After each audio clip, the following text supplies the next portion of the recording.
Baik, Assalamualaikum warahmatullahi wabarakatuh. Perkenalkan, saya Sera Anissa dengan NIM E1E1240116.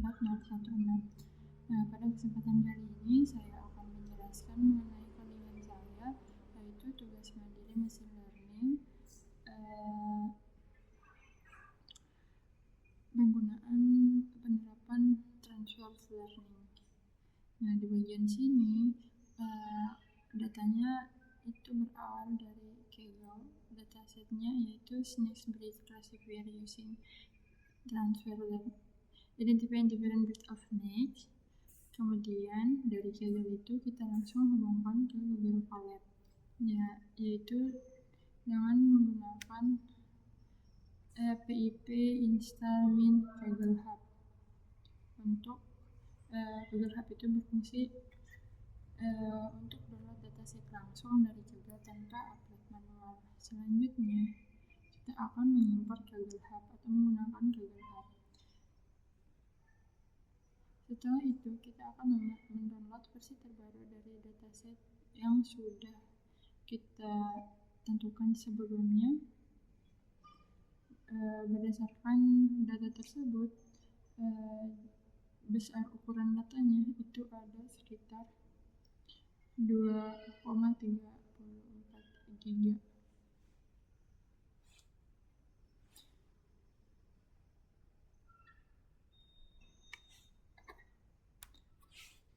Selanjutnya di bagian sini ada mengimport library. Nah, di sini yang pertama ada import TensorFlow, yang mana TensorFlow itu adalah framework utama untuk deep learning.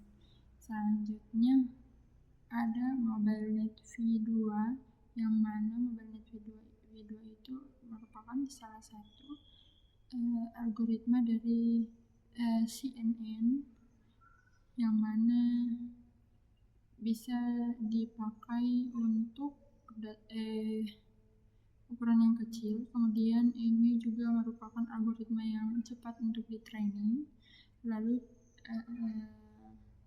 namun walaupun trainingnya cepat, tapi akurasi yang diperolehnya cukup tinggi. Selanjutnya ada preprocess input, import preprocess input ini. Nah, preprocess input berfungsi khusus untuk menormalisasi gambar sesuai standar MobileNet V2. Jadi gunanya prosesor input ini untuk membuat MobileNet V2-nya itu dinormalisasikan. Selanjutnya ada image data generator, yang mana image data generator ini digunakan untuk membaca gambar dari folder yang ada dan melakukan augmentasi data secara otomatis, baik itu dirotasi, di flip, di zoom, dan lain-lain, agar model tidak overfitting. Jadi itu merupakan guna dari image data generator. Selanjutnya ada layers, models, dan optimizer. Layers, models, dan optimizer merupakan komponen yang dapat digunakan untuk membangun arsitektur model, seperti membuat kerangka atau rancangan dari model yang nantinya akan kita buat. Kemudian ada matplotlib.pyplot.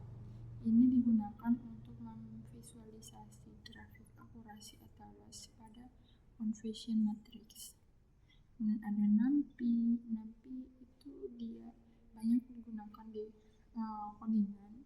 Jadi penggunaan NumPy ini sangat amat umum untuk penggunaannya, di mana NumPy ini untuk operasi array dipakai saat mengolah hasil prediksi model. Selanjutnya ada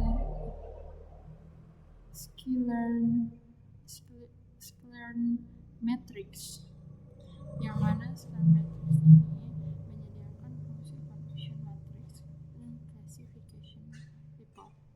Nah, confusion matrix dan classification report itu digunakan untuk mengevaluasi detail per kelas. Kemudian yang terakhir ada Seaborn.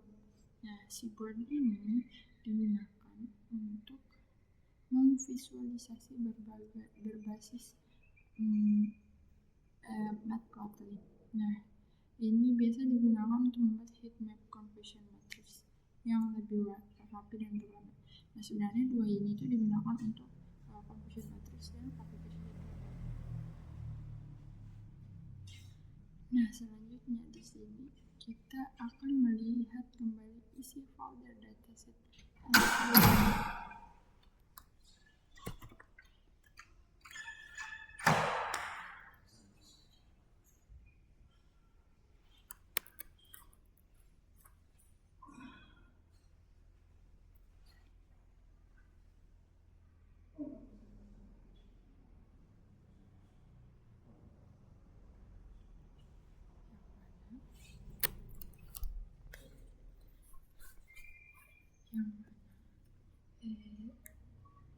Isi folder koordinat ini digunakan untuk menyusuri seluruh folder dan subfolder dari dataset. Di sini kita akan memprint.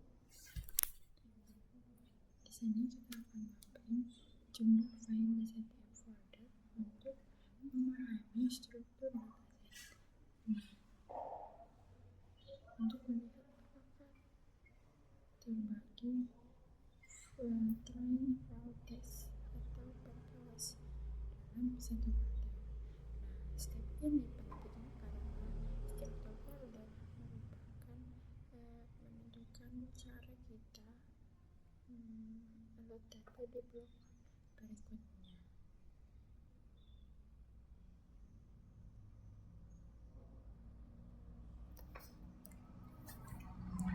Nah, di bagian sini itu sudah mulai terbuat folder dataset, yang mana ini disesuaikan secara cek di struktur tersebut di blok 3. Nah, img size 2,264,24 ini merupakan ukuran default yang dipakai mobile net V2 saat pre-training dan image net, sehingga penggunaannya fitur yang sudah dipelajari model paling optimal pada ukuran ini. Ini merupakan ukuran standar dan memberi trade-off terbaik antara akurasi dan kecepatan. Selanjutnya adalah batch size. Batch size adalah nilai volume yang cukup besar untuk training stabil, tetapi tetap ringan untuk juga ukuran. Batch size artinya berapa kali model tersebut harus belajar. Nah, selanjutnya di sini ada image generator argumentasi untuk training set. Nah, pada bagian sini ada train data gen menggunakan image data generator. Yang pertama ada pre-processing function sama dengan pre-process input, yang mana ini digunakan untuk menormalisasi sesuai mobile net V2. Selanjutnya ada rotation range, yaitu 20, yang mana artinya gambar tersebut dirotasi acak hingga 20 derajat dengan sehingga mendapatkan simulasi sudut foto yang berbeda.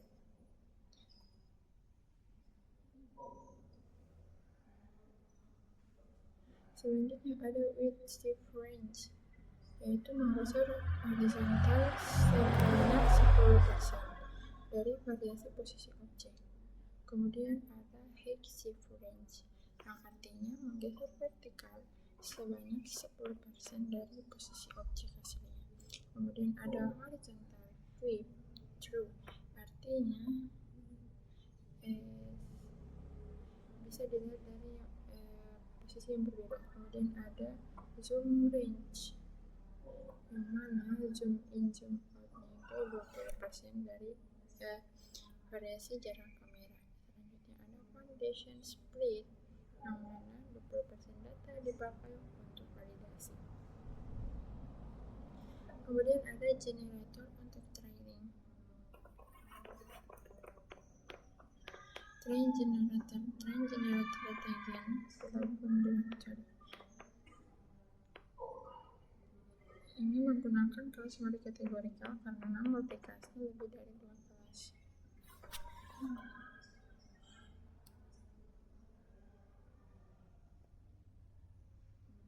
Selanjutnya adalah generator untuk validasi 20% tanpa augmentasi.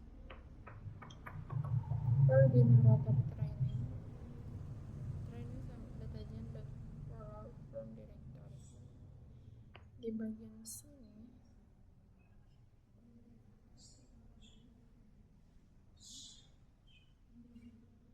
itu menghasilkan jumlah kali sebanyak 2 dengan jumlah data train yang 14.000 pada 9 jumlah data validasi 3.723. Selanjutnya kita akan membuat model. Nah, pertama-tama kita akan meload MobileNet V2 dengan weak pretend dari ImageNet, yaitu input shape-nya 224 GB. Nah, itu sama dengan false, artinya tidak memakai layar spesifikasi asal, yaitu 1000 kelas ImageNet, tetapi menggunakan bobot hasil training di ImageNet. Di bagian sini kita akan memveri semua layer base model agar mendapat bobot pre-train tidak berubah dulu, yang mana hal ini akan membuat training menjadi lebih cepat dari awal dan mencegah bobot bagus rusak oleh kerugian besar di awal training karena layer atas masih ringan.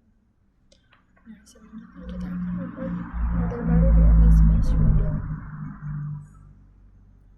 Bagian sini itu kita akan membuat model dot sequential.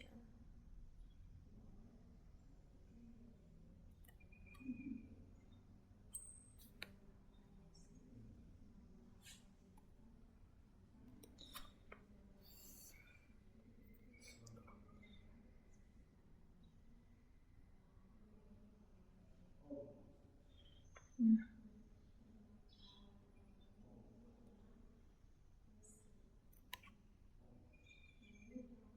di sini ada layers global average pooling 2D, yang mana ini mengubah vektormetri menjadi vektor 1D atau rata-rata spasial, yang mana ini lebih alternatif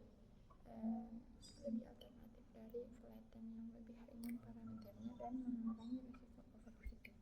Selanjutnya ada DNC 256 activation RealU, yang mana ukuran 256 ini dipilih sebagai nilai menengah, cukup besar untuk sehingga cukup besar untuk menangkap pola kompleks tapi tidak membuat model terlalu berat. Selanjutnya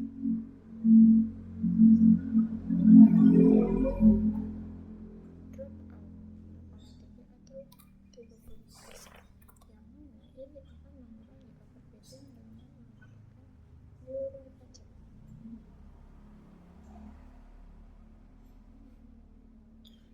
Nah, nilai 30% ini adalah nilai umum yang efektif untuk memenuhi kapasitas imagen model. Selanjutnya di sini ada learning rate. Nah, ini menggunakan learning rate.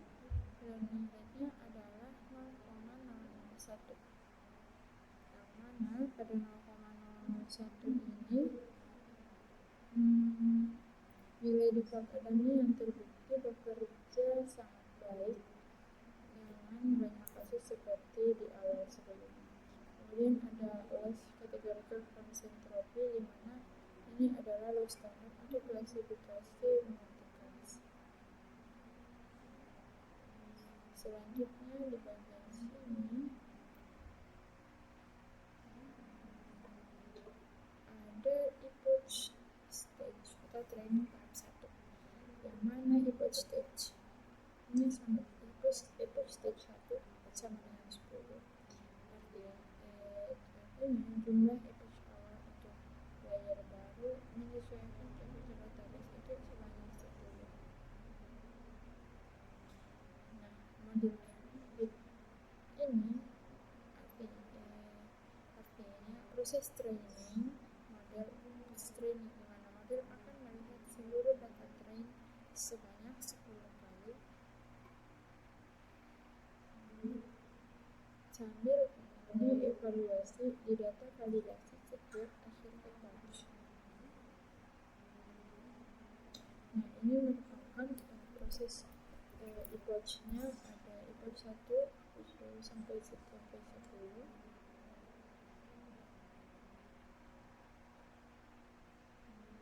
Nah, selanjutnya ini ada sebagian layer akhir dari Wismada untuk fine tuning. Ini digunakan fine tuning, dimana kita hanya akan men-unfreeze 30 layer terakhir dari layer awal, sehingga tetap dibutuhkan, tetapi hanya layer akhir dibutuhkan lebih spesifik yang disesuaikan. Di sini fine tuningnya sama dengan panjang Wismada layer dikurang dengan 30, yaitu 30 layer terakhir tadi. Nah, selanjutnya kita akan mengompil ulang dengan learning rate yang jauh lebih kecil. Nah, learning rate-nya kecil penting agar bobot protein tidak rusak drastis atau tidak terjadi catastrophic forgetting.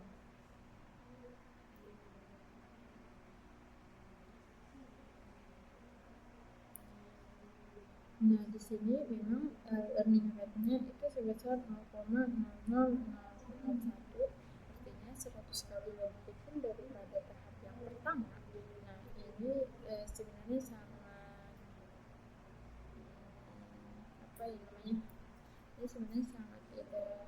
ini sebenarnya sangat berbahaya, karena learning rate yang besar saat fine tuning itu bisa mengharumkan bobot protein yang sudah bagus.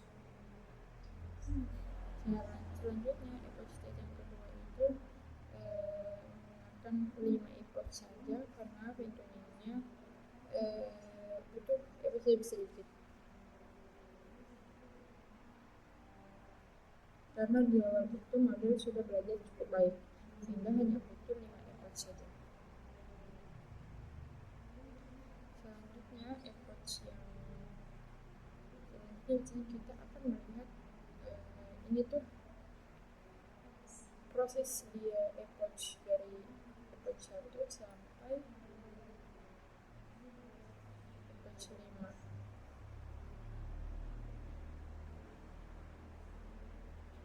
Selanjutnya itu ada menggabungkan histori dari kedua tahap training untuk plotting.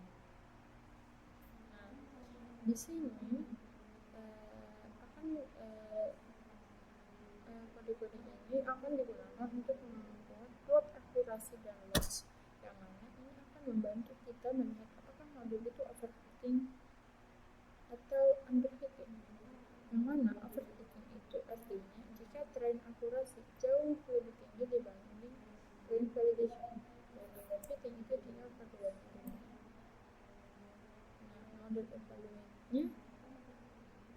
model evaluate-nya akan menghitung loss dan akurasi final pada data validasi, yang mana angka ini akan bisa dilaporkan sebagai demikian.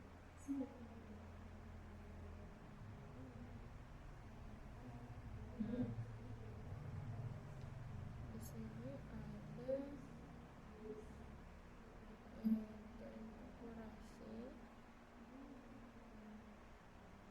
akurasi model,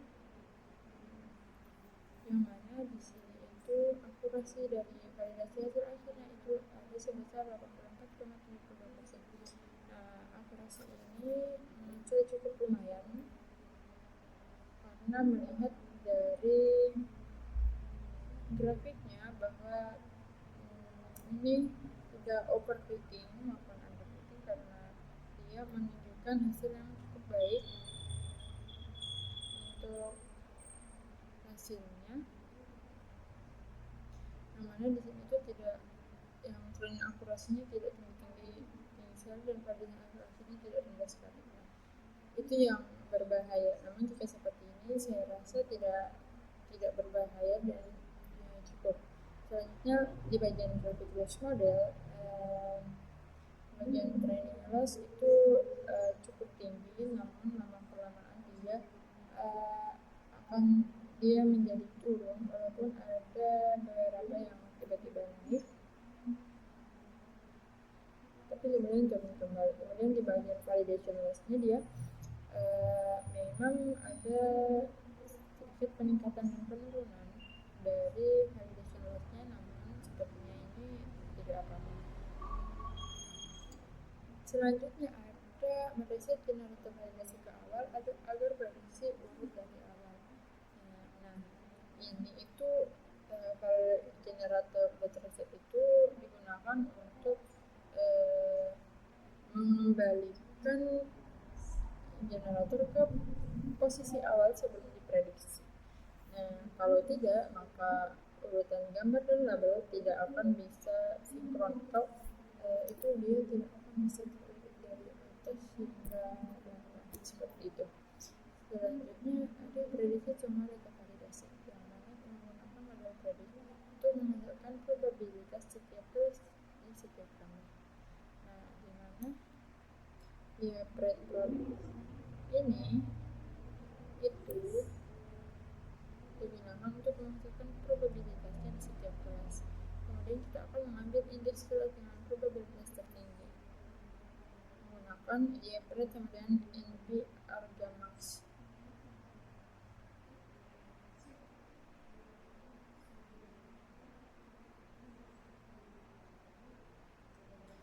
Ini digunakan untuk mengubah probabilitas menjadi label kelas, sehingga dengan hanya mengambil indeks kolom dengan nilai tertinggi di setiap baris. Kemudian ada file generator class, yang mana file generator class ini artinya ada label asli yang mudah disimpan di generator. Kemudian ada file generator class indices, yang mana baris kode ini akan memberitahukan dictionary mapping nama kelas ke indeks angka yang akan kita balik menjadi list nama. Nah, berdasarkan kode tersebut akan muncul jumlah data validasi, jumlah kelas, dan nama kelas. Nah, jumlah data validasi itu ada 3.723, sedangkan jumlah kelasnya itu ada 2. Selanjutnya kita akan menghitung confusion matrix. Untuk part confusion matrix sebagai headmap. Di sini Netru akan ditampilkan angka di setiap sel. Kemudian format integer digunakan untuk menampilkannya dan bukan desimal. Selanjutnya menggunakan CMap rules warna biru. Semakin gelap artinya semakin banyak prediksi di sel itu. Kemudian ada X sticky label sama dengan class name, label sama dengan nama kelas prediksi, dan Y sticky label sama dengan class name, yaitu label sumbernya sama dengan nama kelas asli. Selanjutnya akan menampilkan confusion matrix atau klasifikasi penyakit tanaman atau klasifikasi penyakit. Nah, di sini ada PLT label. Di sini akan muncul label asli, label prediksi, rotasi yang untuk tumpuan tinggi, dan di sini akan diatur layoutnya agar tidak terpotong. Selanjutnya ada plot confusion matrix, di mana dinormalisasi dalam bentuk persentase per baris. Ini dinormalize confusion matrix terbatas per kelas.